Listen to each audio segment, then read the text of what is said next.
दोस्तों, आज की हमारी कहानी है काबुली वाला। आइए सुनते हैं। मेरी 5 वर्ष की छोटी लड़की मिनी से पल भर भी बात किए बिना नहीं रहा जाता। दुनिया में आने के बाद भाषा सीखने में उसने सिर्फ 1 वर्ष ही लगाया होगा। उसके बाद से जितनी देर तक वह सो नहीं पाती है, उस समय का एक पल भी वो चुप्पी में नहीं खोती। उसकी माता हमेशा डांट फटकार कर उसकी चलती हुई जुबान बंद कर देती है, किंतु मुझसे ऐसा नहीं होता।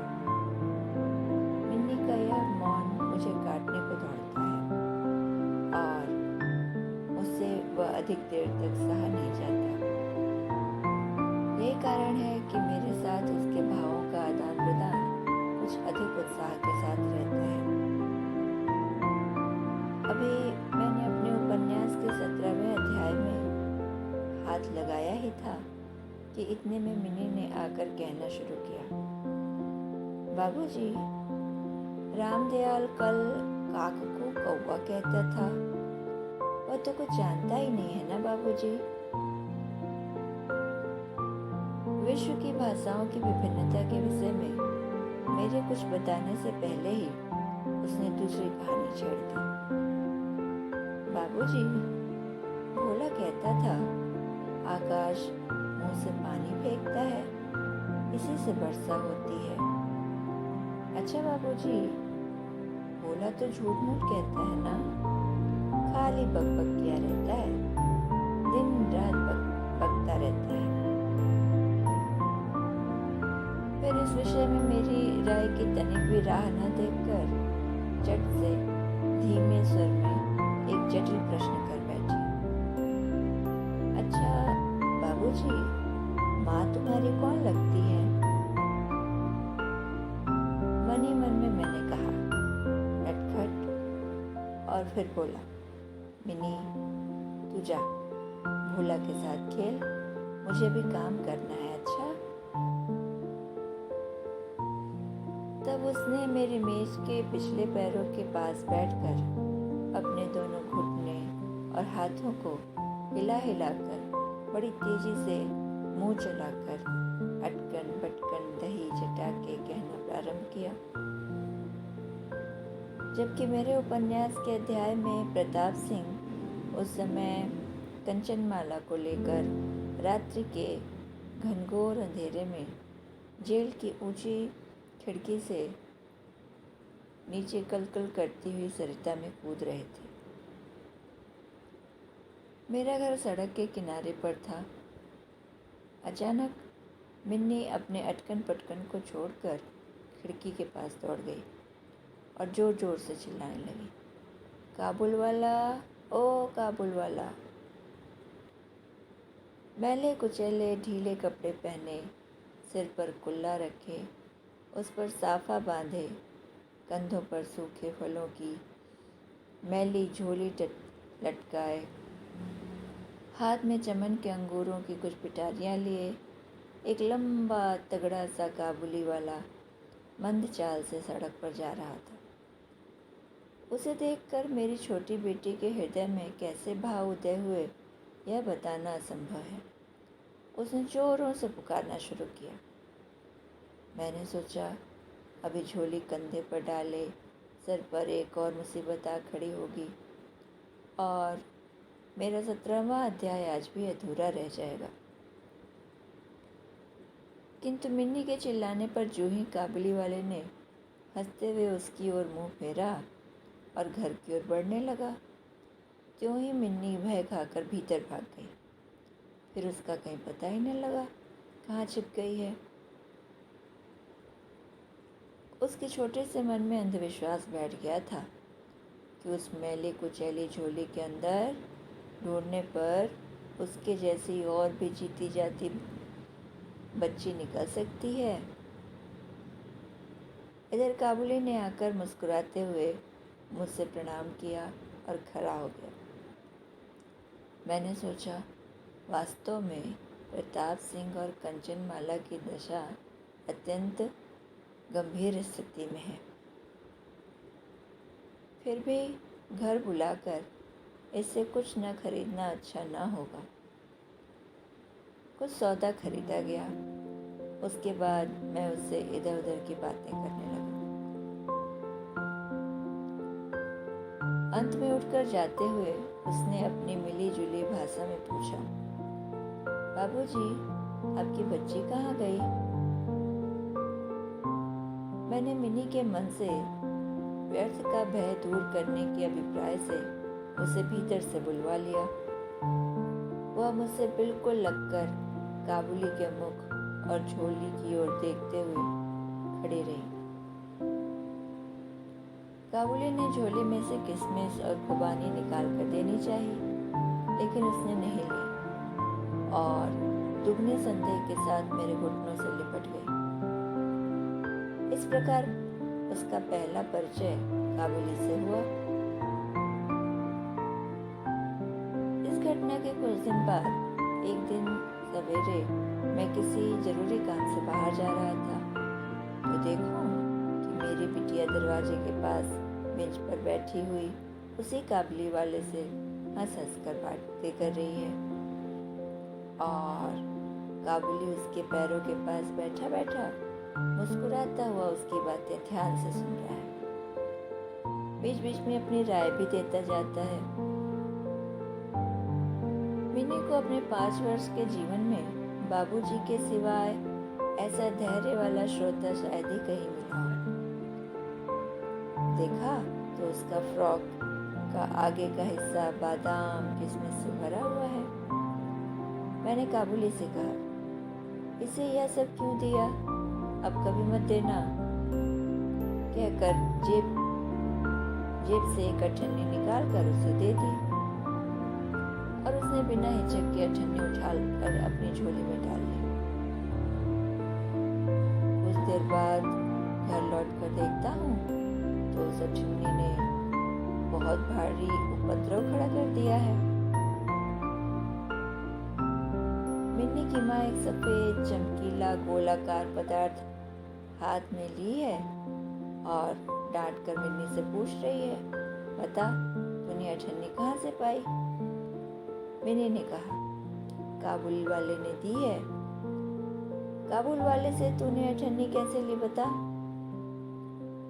मिन्नी ने रोने का नाटक किया। मैंने मांगी नहीं थी, उसने अपने आप ही दी है। मैंने जाकर मिन्नी की उस अकस्मात मुसीबत से रक्षा की और उसे बाहर ले आया।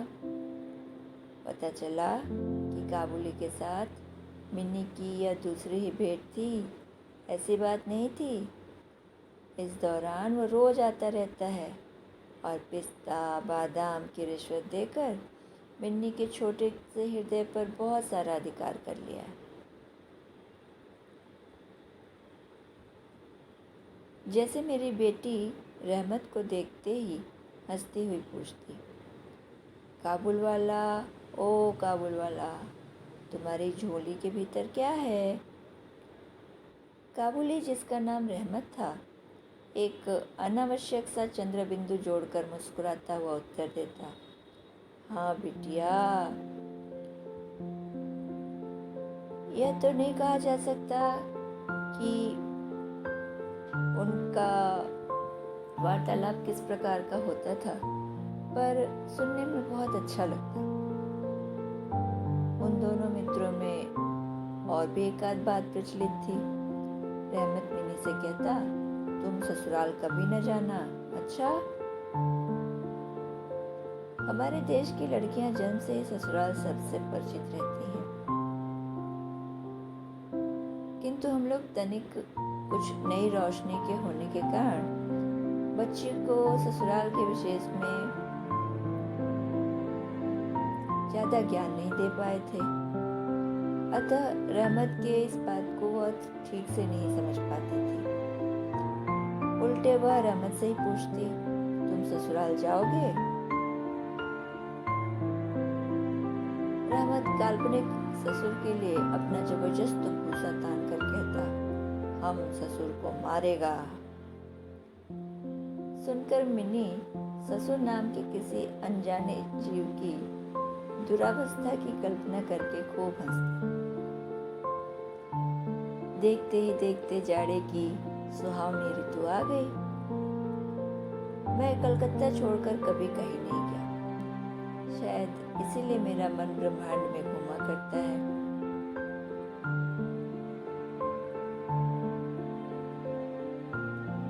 मिनी की माँ बहुत शक्की मिजाज की है। राह में किसी तरह का शोरगुल हुआ नहीं कि उसने समझ लिया कि संसार भर के सारे मस्त शराबी हमारे घर की ओर दौड़े आ रहे हैं। उसके विचारों में यह दुनिया इस छोर से उस छोर तक चोर डकैत, शराबी, सांप, भाग, रोगों, मलेरिया, तिलचट्टे और अंग्रेजों से भरी पड़ी है। इतने दिन हुए इस दुनिया में रहते हुए भी उसके मन का यह रोग दूर नहीं हुआ। रहमत काबुली की ओर से भी वह पूरी तरह निश्चिंत नहीं थी और उस पर विशेष नजर रखने के लिए मुझसे बार बार कहती रहती। जब मैं उसके शक को परिहास के आवरण में ढकना चाहता तो मुझसे एक साथ कई प्रश्न पूछ बैठती। क्या कभी किसी का बच्चा चुराया नहीं गया? क्या काबुल में गुलाम नहीं बिकते? क्या एक लंबे तगड़े काबुली के लिए एक छोटे बच्चे का उठा ले जाना संभव है? ऐसे ही न जाने कितने अनजाने सवाल करते। हर वर्ष रहमत माघ मास में लगभग अपने देश लौट जाता है। इस समय वह अपने व्यापारियों से रुपया पैसा वसूल करने में तल्लीन रहता है। उसे घर घर दुकान दुकान घूमना पड़ता है, लेकिन फिर भी मिनी से उसकी भेंट एक बार हो ही जाती है। देखने में तो ऐसा लगता है कि दोनों के बीच कोई खिचड़ी पक रही है। जिस दिन वह सवेरे नहीं आ पाता उस दिन देखूं तो शाम को हाजिर है। अंधेरे में घर के कोने में उस ढीले ढाले जामा पैजामा पहने झोली वाले लंबे तगड़े आदमी को देखकर सचमुच ही मन में अचानक भय सा पैदा हो जाता है। लेकिन जब देखता हूँ कि मिनी ओ काबुल वाला पुकारती हुई हंसती हंसती दौड़ी आती है और दो भिन्न भिन्न आयु के असम मित्रों में वही पुराना हास प्रयास चलने लगता है तो मेरा सारा हृदय खुशी से नाच उठता है। एक दिन सवेरे मैं अपने छोटे से कमरे में बैठा अपनी नई पुस्तक के प्रूफ देख रहा था। जाड़ा विदा होने के पूर्व आज 2-3 दिनों से खूब अपना प्रकोप दिखा रहा है।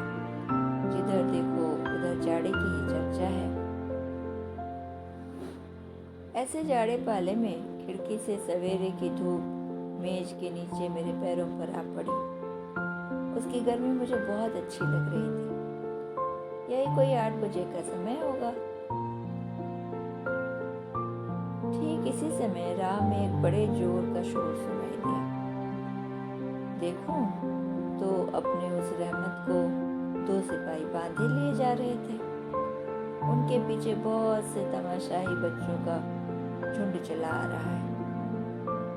रहमत के ढीले ढाले कुर्ते पर खून के दाग हैं और एक सिपाही के हाथ में खून से लगा हुआ छुरा।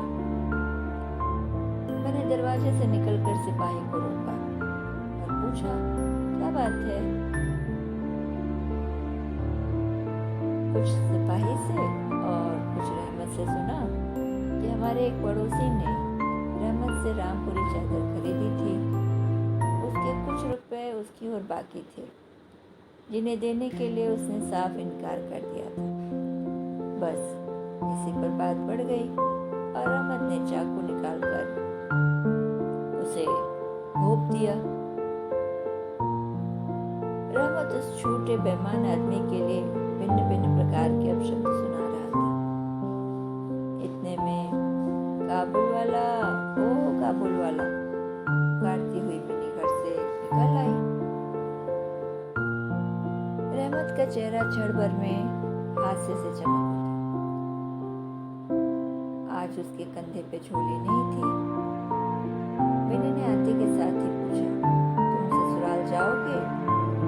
रहमत ने प्रफुल्लित मन से कहा, हाँ हाँ, वहीं तो जा रहा हूँ। रहमत दाड़ गया कि उसका यह जवाब मिनी के चेहरे पर हंसी न ला सकेगा। तब उसने हाथ दिखाकर कहा, ससुर को मारता, पर क्या करूं, हाथ ही बंधे हुए हैं। चाकू चलाने के जुर्म में रहमत को कई साल का कारावास मिला। रहमत का ध्यान धीरे धीरे मन से बिल्कुल ही उतर गया और हम लोग अपने घर में बैठकर सदा के अभ्यस्त होने के कारण रोज के काम धंधों में उलझे हुए दिन बिता रहे थे। तभी एक स्वाधीन पर्वतों में घूमने वाला इंसान जेल की दीवारों के अंदर कैसे वर्ष काट रहा होगा, यह बात हमारे मन में उठी ही नहीं। और चंचल मिन्नी का आचरण तो और भी लज्जाप्रद था।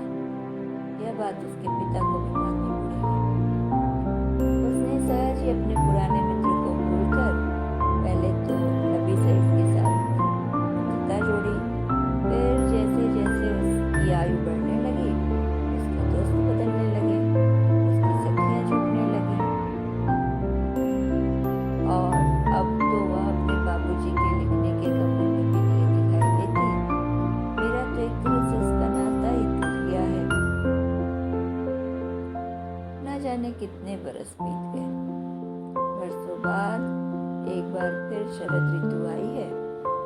आज मिनी की सगाई की बात पक्की हो गई।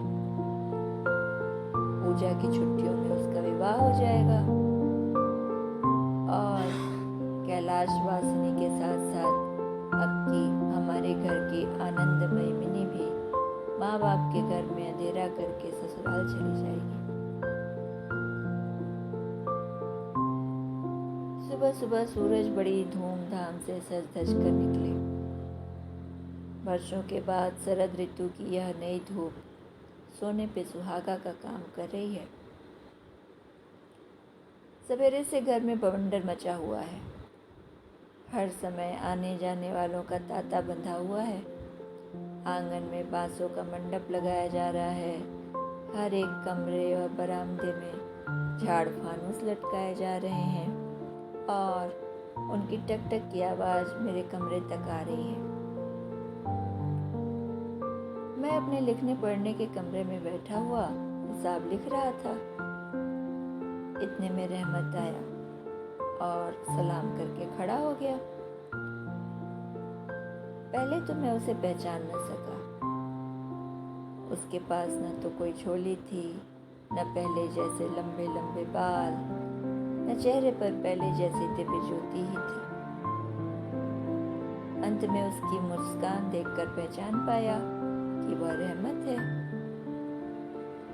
मैंने पूछा, क्यों रहमत, कब आए? उसने कहा, कल शाम को ही जेल से छूटा हूँ। मैंने उससे कहा, आज हमारे घर में कुछ आवश्यक काम है, मैं उसमें लगा हुआ हूँ। आज तुम जाओ, फिर कल आ जाना। मेरी बात सुनकर वह उसी क्षण जाने को तैयार हो गया, पर दरवाजे के पास आकर इधर उधर देखने लगा और बोला, क्या बच्ची को थोड़ा देख सकता हूँ क्या? शायद उसे यही विश्वास था कि मिनी अब तक वैसे ही बच्ची बनी हुई है। उसने सोचा हो कि मिनी अब भी पहले की तरह काबुल वाला, ओ काबुल वाला पुकारती हुई दौड़ी चली आएगी।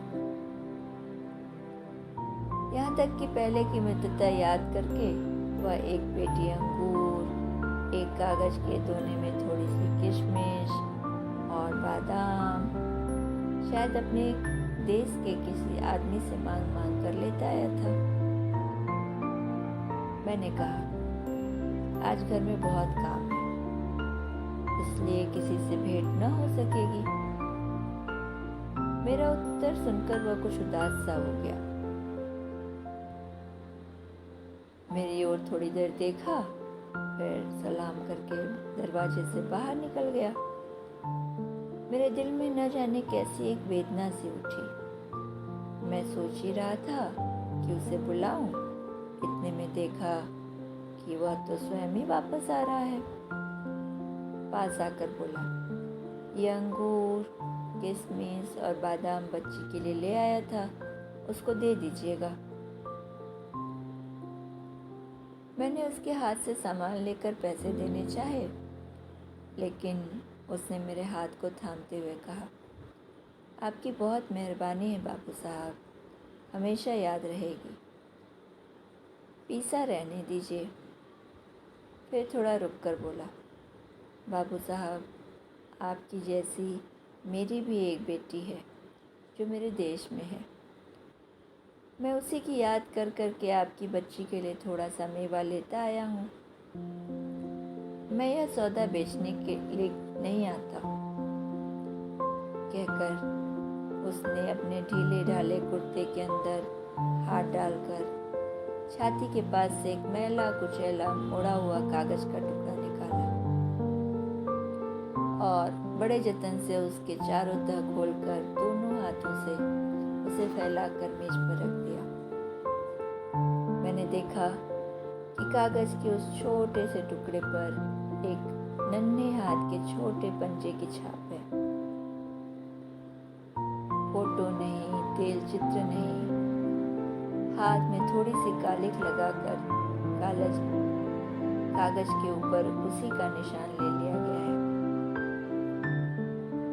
अपनी बेटी के इस स्मृति पत्र को छाती से लगाकर रहमत हर वर्ष कलकत्ता की गली कूचों में सौदा बेचने के लिए आता है और तब वह कालिख चित्र मानो उसकी बच्ची के हाथ का कोमल स्पर्श उसके बिछड़े हुए विशाल सीने में अमृत उड़ेलता रहता है।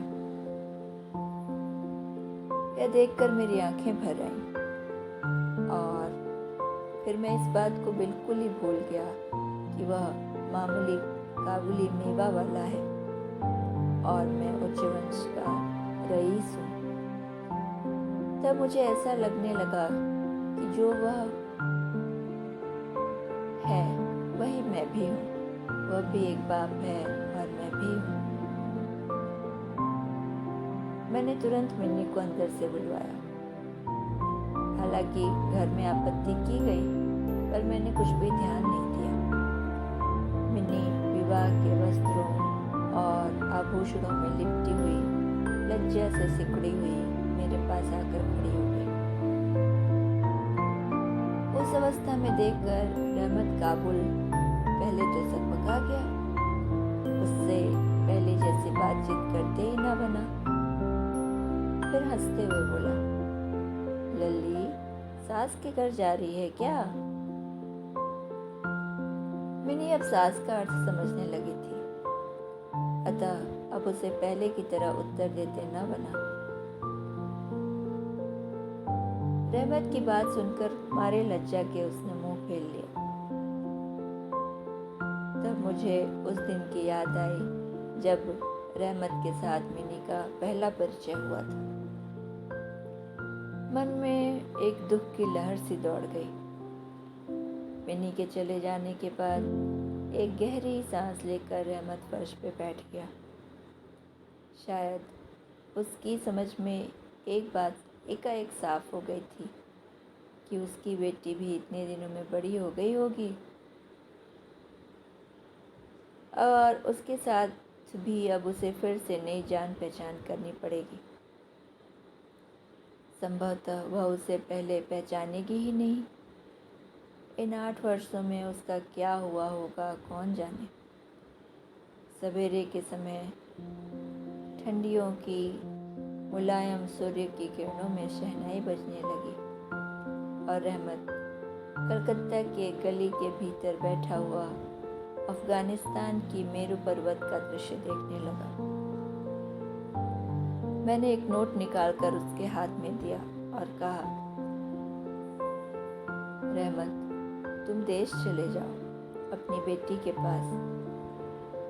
तुम दोनों के मिलन सुख से मेरी मिनी सुख पाएगी। रहमत को रुपए देने के बाद विवाह के हिसाब से मुझे उत्सव समारोह के एक दो चीज़ें काट छाट करनी पड़ी। जैसी मन में सोची थी वैसी रोशनी भी नहीं कर सका, अंग्रेजी बाजा भी नहीं आया। फिर भी मेरा विचार है कि आज एक अपूर्व ज्योत्सना से हमारा शुभ समारोह उज्जवल हो उठा। बस दोस्तों, इतनी ही थी ये कहानी। सुनने के लिए धन्यवाद।